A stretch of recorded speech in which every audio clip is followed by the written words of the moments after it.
ఆంజనేయ సుహాస్ 4 ఏళ్ళు అయిపోయిందంట colour photo వచ్చి. 4 సంవత్సరాలు అయిందా? తెలియకుండా వెళ్ళిపోయింది టైం అంతా. మరీ ఘోరం అంటే మరి 4 ఇయర్స్ అయిపోతుంది అప్పుడే. ఏదో 1-2 ఇయర్స్ అయిన ఫీలింగ్ లో ఉంది. బట్ నాకు ఆ ఫీలింగ్ కూడా లేదు. 4 ఇయర్స్ అయింది కదా కలర్ ఫోటో వచ్చి. అవును. సో కలర్ ఫోటో ముందు ఎలా ఉంది, కలర్ ఫోటో తర్వాత ఎలా ఉంది నీ లైఫ్? అసలు ఈ క్వశ్చన్ నేను నిన్ను అడగాలి ఫస్ట్ ఆఫ్ ఆల్. నువ్వు చెప్తావా ఫస్ట్? ముందు నేను యాంకర్ కదా, ఓకే ఓకే. ఫస్ట్ కదా.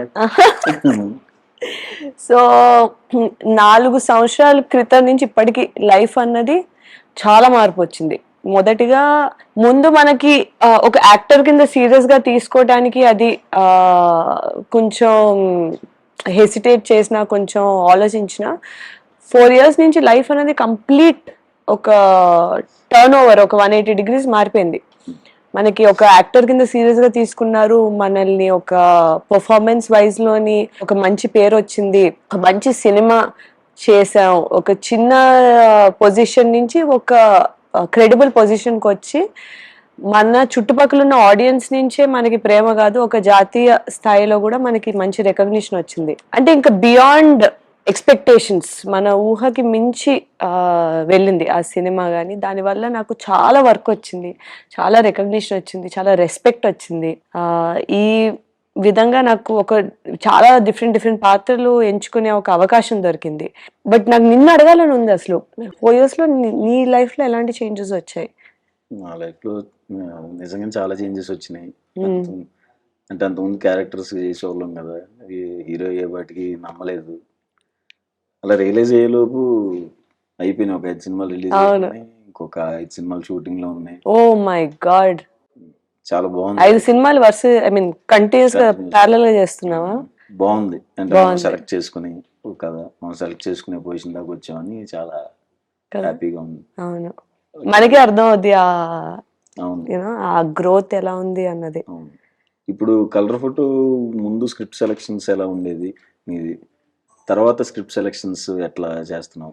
కలర్ ఫోటో ముందుకి సినిమా చాయిస్లు మన దగ్గర ఫస్ట్ ఆఫ్ ఆల్ తక్కువ ఉండేవి, అవకాశాలు తక్కువ ఉండేవి, ఆపర్చునిటీస్ తక్కువ ఉండేవి. దాంట్లోని మనం ఏంటి సెలెక్ట్ చేసుకోవాలి అంత స్కోప్ ఉండేది కాదు. మనం కూర్చుని సెలెక్ట్ చేసుకునే, మనకు వచ్చిన దాంట్లోని ఎంచుకునే లాంటి ఒక పరిస్థితి ఉండేది. ఇప్పుడు ఏంటంటే మన కోసమే మైండ్ లో పెట్టుకుని కథలు రాసి మన వరకు వచ్చే ఒక స్థాయికి వచ్చింది. ఎందుకంటే నాకు కూడా తెలుసు, నిన్ను మైండ్ లో పెట్టుకుని ఎన్ని స్టోరీలు రాశారో నాకు తెలుసు, నాకు తెలియకుండా ఇంకెన్ని ఉన్నాయో. సో అలాంటి ఒక పొజిషన్ కి రాగలిగాం. ఓకే, ఈ క్యారెక్టర్ లోనైతే చాందిని బాగుంటది, లేదా ఇలాంటి క్యారెక్టర్ అమ్మాయికి సూట్ అవుతుంది, ఇలాంటి విషయాల్లోని బాగా హెల్ప్ అయింది నాకు. అంతే కదా క్వశ్చన్? అదే, అంటే ఎలా సెలెక్ట్ చేసుకుంటున్నావు, ఎంత కాన్ఫిడెన్స్ లో ఉన్నావు? ఇప్పుడు బికాజ్ మనకి ఒక స్టాండర్డ్ సెట్ అయింది కాబట్టి అక్కడి నుంచి మనం ఒక క్యారెక్టర్ కింద ఎలా ఎక్స్ప్లోర్ చేయొచ్చు, వేరే వేరియేషన్స్ ఉన్న ఒక క్యారెక్టర్స్. ఇప్పుడు నువ్వు నెగటివ్ రోల్స్ చేసావు, నేను నెగటివ్ రోల్స్ చేశాను. మనం ఏంటంటే ఒక బాక్స్ లోని పెట్టకుండా ఏ పాత్ర అయినా మనం పోషించగలం, ఎలాంటివైనా చేయగలం అనే ఒక మైండ్ సెట్ తోని చూస్ చేసుకుంటూ ఉన్నాం. సో అదేంటంటే ఇప్పటికీ కొంచెం అది జనాల దృష్టిలోకి కానీ వెళ్ళింది. ఓకే, పాత్రలు వేరే చూస్ చేసుకుంటుంది, డిఫరెంట్ గా పర్ఫామ్ చేసే ఒక స్కోప్ ఉన్న క్యారెక్టర్స్ చేస్తుంది, సినిమాలు మంచి సినిమాలు చేస్తుంది అని ఒక పేరు వచ్చింది. సో అదేంటంటే రావడం ఎంత కష్టం, దాన్ని మెయింటైన్ చేయడం, దాన్ని అలా క్యారీ చేయడం ఇంకా కష్టం.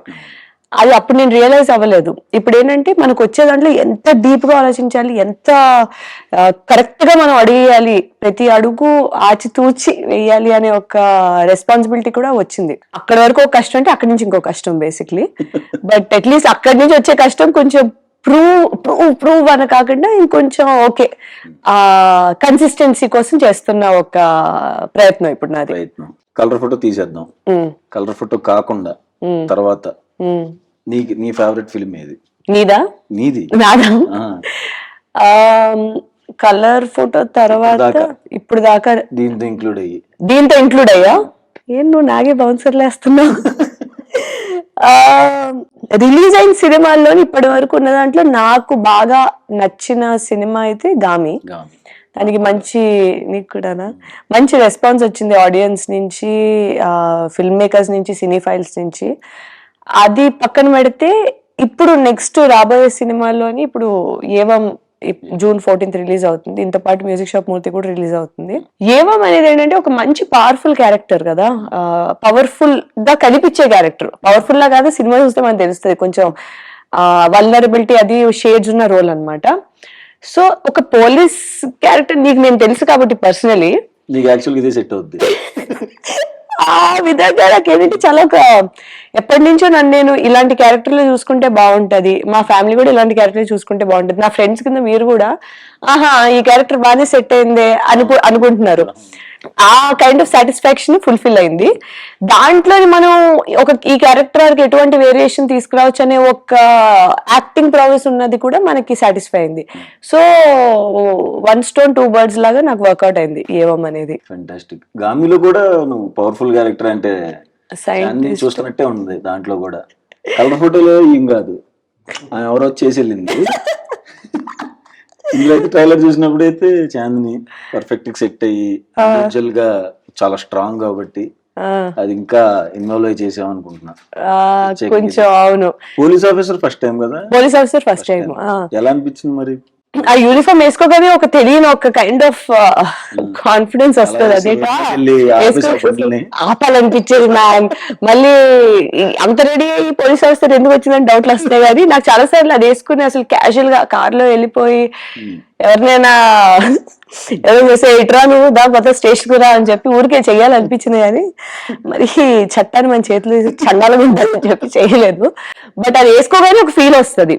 దాంతో ఏంటంటే మనం నడిచే విధానం మారిపోద్ది, లాఠీ పట్టుకునే విధానం మారిపోద్ది. గన్ హెవీగా లేదు, గన్ కొంచెం లోడ్ మారిపోయింది. చంద్రముఖిని చూడండి మారిపోతుంది, చెప్తాను మెల్లగా అని చెప్తున్నా ఎగిరిపోతున్నాయి.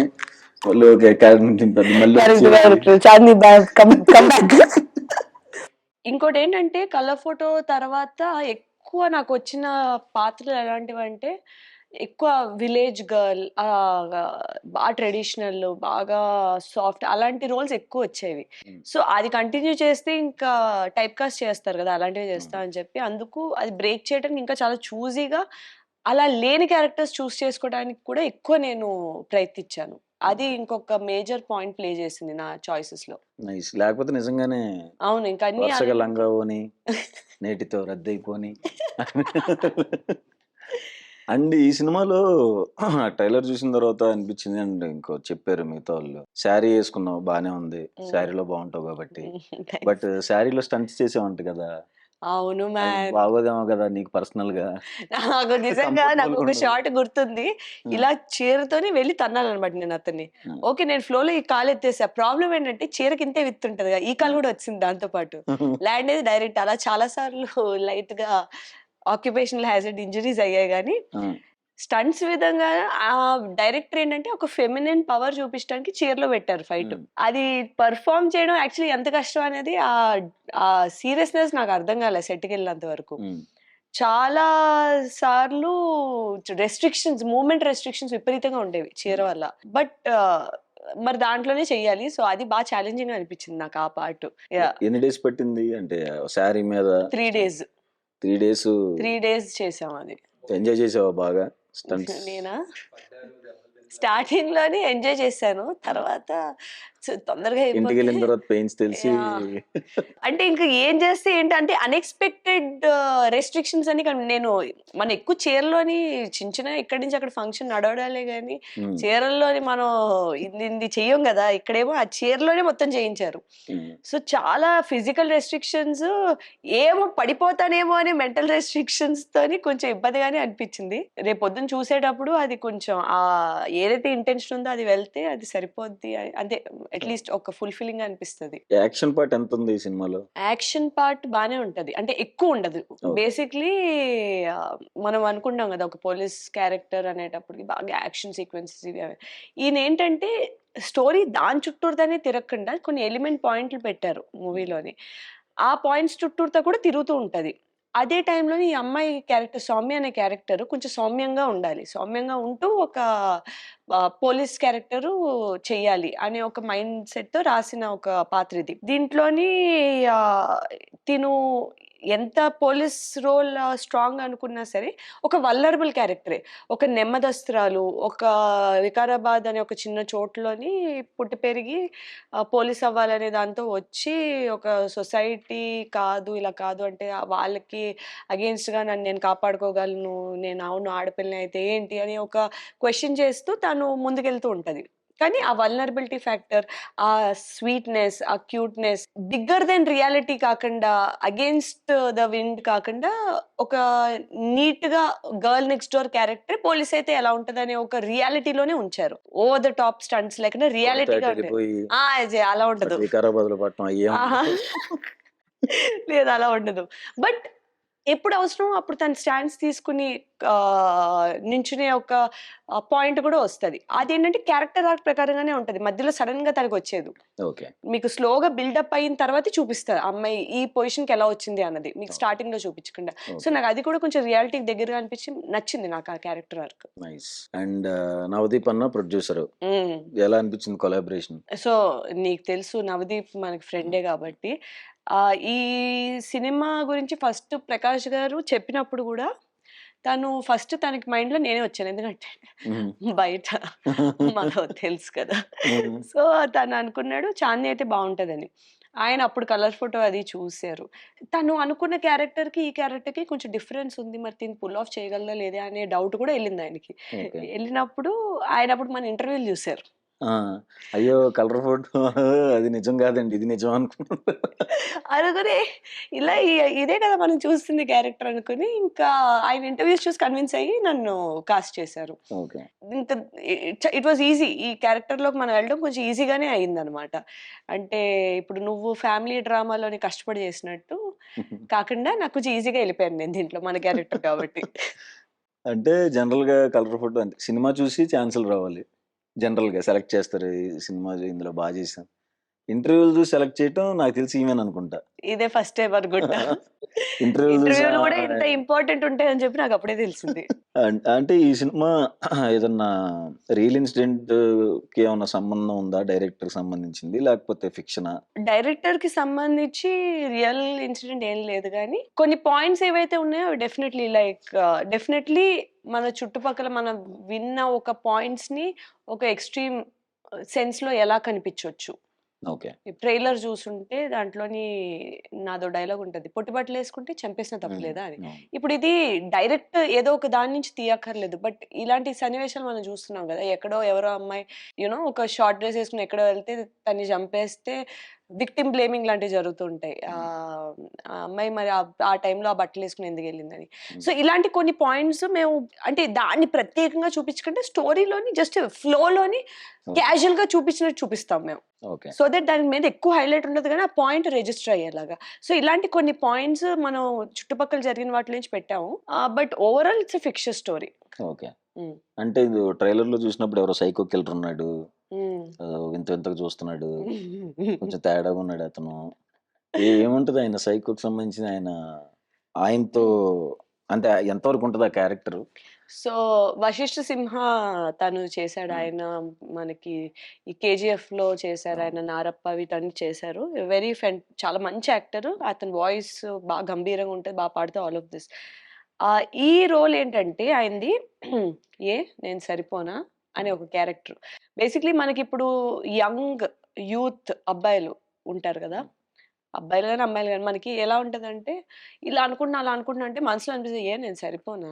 అక్కడే ఎళ్ళాలా? మనం సరిపోమా? అనిపిస్తది గదా! హ్మ్. అది ఒక స్పెసిఫిక్ పాయింట్ ఆఫ్ వ్యూలో చూపిస్తాం ఇది. ఓకే. అతని క్యారెక్టర్. డార్క్ క్యారెక్టర్ అది. ఓకే. కానీ రిలేటబుల్ క్యారెక్టర్. అసలు ఆ బ్యాలెన్స్ బాగా ప్లే చేశారు. మా డైరెక్టర్ ప్రకాష్ గారు. క్యారెక్టర్స్‌కి ఏది బ్లాక్ అండ్ వైట్ కింద చూపించలేదు. అన్నీ ఒక గ్రేష్ క్యారెక్టర్స్ కిందే చూపించారు. ఇంకోటేంటంటే ఏవైతే పాత్రలున్నాయో ప్రతి ఒక్కళ్ళకి ఒక ట్యాగ్‌లైన్ ఉంటది. ఇప్పుడు అశ్వుదేమో నా బాడీ సూపర్ డీలక్స్. హ్మ్. భరత్‌దేమో there are no coincidences in a crime only mistakes. So, ఇలా ఇప్పుడు ఇవన్నీ ఏంటంటే ఎక్కడి నుంచో వచ్చిన క్యారెక్టర్స్ కాదు, మన చుట్టుపక్కల ఉన్న క్యారెక్టర్స్ నే పెట్టి తీసినట్టు ఉంటుంది. సో సినిమాకి ఎవరైనా రేపు పొద్దున వెళ్ళి చూసినప్పుడు ఏదో ఒక క్యారెక్టర్ తో కనెక్ట్ అవుతారు. అది సౌమ్య క్యారెక్టర్ అయి ఉండొచ్చు, యుగంధర్ క్యారెక్టర్ నాకు వశిష్ఠ అన్నా కదా, అతని క్యారెక్టర్ అయి ఉండొచ్చు, భరత్ క్యారెక్టర్ అయి ఉండొచ్చు, అశు క్యారెక్టర్ అయి ఉండొచ్చు, లేదా గోపరాజముల గారు ఉన్నారు ఇందులోని. డిఫరెంట్ క్యారెక్టర్స్ ఉంటాయి కాబట్టి ఒక్క డ్రైవింగ్ ఫోర్స్ కాదు మనకి, ఒకళ్ళే రిలేట్ అయ్యేలా. సో వెళ్ళే వాళ్ళ బట్టి వాళ్ళు ఎటువంటి పరిశ్రమాల్లో పెరిగారు, వాళ్ళ మైండ్ సెట్ ఎలా ఉంది బట్టి ఒకరికి ఒక క్యారెక్టర్ కనెక్ట్ అవుద్ది. అండ్ ఏవం అనే దాని టైటిల్ మీనింగ్ కూడా ఇది ఇలా జరిగింది, ఇది మంచి జరిగింది, చెడు జరిగింది, కరెక్ట్ జరిగింది అవే ఉండదు. జరిగింది ఇలా చూపిస్తాం, అన్ని గ్రేష్ గా చూపిస్తున్నాం. దాని టేక్అవే ఏంటి అన్నది ఆడియన్స్ మీద డిపెండ్ అయి ఉంటుంది, ఏ క్యారెక్టర్ కనెక్ట్ అయ్యి వెళ్ళారు అని. ఈ పాయింట్స్ కూడా నాకు బాగా నచ్చింది ఈ మూవీలో. గోపరాజరమణ సార్ కూడా చాలా నీట్ గా ఒక పోలీస్ బాబాయ్ కరెక్ట్ చాలా గా బాగా సెట్ అయ్యారు అసలు set ఆయనతోని. ఆయనతో నేను ఆల్రెడీ ముందు ఒక సినిమా కూడా చేశాను. ఓకే సో దాంట్లోని అతనికి నాకు ఎక్కువ ఇంటరాక్షన్ ఉండేది కదా, దీంట్లో బాగా ఇంటరాక్షన్ ఉంటది అనమాట. ఓకే ఆయన క్యారెక్టర్ చాలా క్యూట్ గా ఉంటది ఈ మూవీలో. ఓకే ఒక పక్క నుంచి ఒక డ్రైవింగ్ ఫ్యాక్టర్ కింద ఉన్న కథకి చాలా క్యూట్ గా మంచి కామెడీ యాంగిల్ చూపిస్తారు ఆయనది. బెస్ట్ పార్ట్ ఏం లేదంటే నాలోన లైట్ కామెడీ యాంగిల్ చూపిస్తారు, ఆయనలోన కామెడీ యాంగిల్ చూపిస్తారు. ఇలా ఎక్స్ప్లోర్ చేయలేని చిన్న చిన్నవి చూపిస్తూ ఉంటారు, అది కూడా బాగా వచ్చింది. ఓకే ఇందులో సీరియల్ కిల్లర్ ఉన్నాడు. ఉమ్. తనతో హ్యాండిల్ చేయటం, తన హ్యాండిల్ చేయటం ఎంత కష్టం అనిపించింది? ఒక సీరియల్ కిల్లర్ ని హ్యాండిల్ చేయడం ఎంత కష్టమో నువ్వు నన్ను అడుగుతున్నావా కుమార్? From hit 2. హిట్ 2 అంటే సైకోలు పలు రకాలు. అందులో నేను ఒక రకమైన సైకో, ఇందులో చూస్తుంటే అతను ఒక రకమైన సైకో, ఫ్యామిలీ డ్రామాలో కైండ్ ఆఫ్ సైకో. సో ఒక్కొక్కరు ఒక్కొక్క సైకో లాగా ఉంటారు కదా. ఈ సైకో కిల్లర్ ని ఎలా హ్యాండిల్ చేసావని? ఈ సైకో కిల్లర్ ని నీకంటే నేనే పెద్ద సైకోన్ రా అని చెప్పి రివర్స్ కొట్టి అది పంపిస్తావా? వాళ్ళకి ఇంకా తెలియదుగా, లాస్ట్ లో మనం చూపిస్తాం ఎవట్రా సైకో నీకంటే మనం ఉన్నామని. మన లైట్ గా రియల్ లైఫ్ చూపించేటప్పటికి వాడే బయటకు వచ్చాడు. ఇప్పుడు ఆ స్టంట్స్ అన్ని తనతోనే ఉంటాయా? ఆ సినిమా చూడాలా? మరి ప్రీమియర్ కి ఏమైనా పిలుస్తారా లేకపోతే డైరెక్ట్ థియేటర్ లోనేనా? నేను అసలు యాక్చువల్లీ నేను ప్రీమియర్ కి ఇన్వైట్ చేద్దాం వస్తే ఇలా ఏమో ఇంటర్వ్యూ పెట్టారు. ఓహో మాకైతే ప్రీమియర్ టికెట్ ఉంటుందా? నాకు ఏం మాట్లాడుతున్నావు అసలు, నా పక్కనే ఆ? ఎంట్రీకి నువ్వు మధ్యలో ఎక్కడికి వెళ్ళకూడదు కదా, నేను పట్టుకుని కూర్చుంటాను సినిమా మొత్తం చూపించుంటాను. ఎవరైనా కలర్ ఫోటో తీసారా?